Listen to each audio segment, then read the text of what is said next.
আমার অশ্লীল ভিডিও রাখছে। ওর অশ্লীল ভিডিও তোমার ফোনে থাকবে কেন? ওঠার সময় ধরছি, ধরার পরে ওর মোবাইলে দেখি যে আমার মেয়ের 3টা অশ্লীল ভিডিও।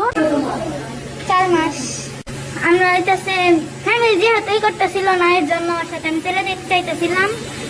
পরে আম্মু মানে ওর সাথে যখন যাইতেছিলাম তখন মামারা ধরছে, ধরে করে এই জায়গায় কি পাইছ মোবাইলের পরে কি পাইছ? আমার অশ্লীল ভিডিও রাখছে। তখন মানে ছিল না, বুঝি নাই যে ও এরকম করবো, এটা আশা ছিল না আর থেকে। কিভাবে টাঙ্গাইলে আসছো? আমাদের গেমে আর কি পরিচয় হয়, তারপর 4 মাসের মতো রিলেশনশিপ হয়। তারপরে আজকে সকাল থেকে আমাকে রিয়া অনেকবার ফোন দিচ্ছে, মানে 9টার দিকটা। তো ফোন দিয়ে বলতেছে যে তুমি কই? আমি যে বাসায়। তো আমি তো আম্মুর ফোন নিয়ে আমার বান্ধবী বাসায় চলে আসছি। তো আমি কিছু কেন আসছো? তো আমি তোমার এখানে যাবো গা, মানে এইসব বলতেছে। আমি কিছু যাবো গা, তা আসছো তুমি ঠান্ডা মাথায় বসো, খাওয়া দাওয়া করো, তারপরে আমি তোমাকে জানাচ্ছি। তারপর অনেকক্ষণ কথাবার্তা বললাম, মানে আমার দুলাভাই ছিল, আমার গার্জিয়ান তো আমার তো কেউ নাই, আমার গার্জিয়ান ছিল। তো আমার গার্জিয়ান আর কি কথাবার্তা বলছে, বলার পরে তারপরে আমি সাহস করিয়া তারপরে এই জায়গায় আসছি। পরে কি মেয়েকে নিয়ে বাসায় যাইতে চাইছো? পাশে নিয়ে যাইতে চাইছিলাম, তারপরে মেয়ের ওরা আর কি আটকাইছে। আত্মীয় স্বজন ধরে ফেলছে। মানে এখন তাদের দাবি কি, তোমার দাবি কি? কেন যেহেতু আমরা এরকম পরিস্থিতিতে একটা গেছি গা, তো এখন যেটা সমাধান না তারা যেটা মনে করে সেটাই। মানে তারা কি বলতেছে এখন? এখন তারা বলতেছে যে আমি টাকা আনিছি, আবার মানে একটা আর কি অশ্লীল আর কি ভিডিও আছিল, ওইটাই আর কি। ওর অশ্লীল ভিডিও তোমার ফোনে থাকবে কেন? মানে আর কি আমরা তো সিচুয়েশনের মাথায় কোথায় তখন গেছে তখন সেটা শিওর জানি। কি ওই ভিডিও কলে যখন দেখছো তখন ওই স্ক্রিন রেকর্ড দিয়ে রাখছো?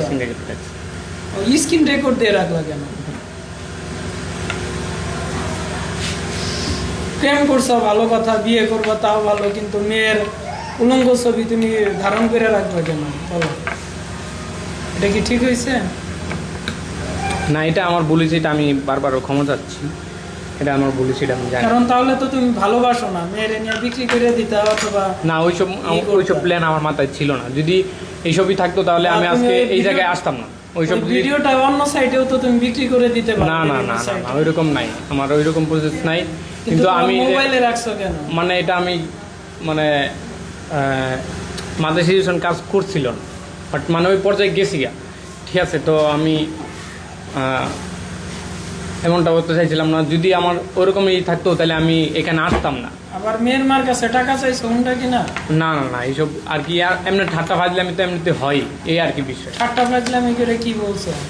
না আর কি আমি বলছি যে আর কি কথাবার্তা বলতেছি, আর এমনি আর কি মজা করছি যে তোমার আম্মু যদি একটা R15 দেয় আমরা তোমার সাজাই নিয়ে আম্মু আর কি ফ্যামিলিতে আমার আর কি এরকম বিষয় আর কি কথাবার্তা চলতেছে আর কি, এটাই। তোমার নাম কি? আমার নাম শান্ত।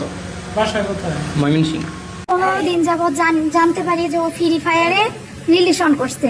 করার পর আমি মেয়েকে বারবার মানে বাধা দিই যে ছেলেটার কথাবার্তা ভালো না, ছেলেটার সাথে কোনো রিলেশন রাখো না, ছেলে বেশি ভালো না।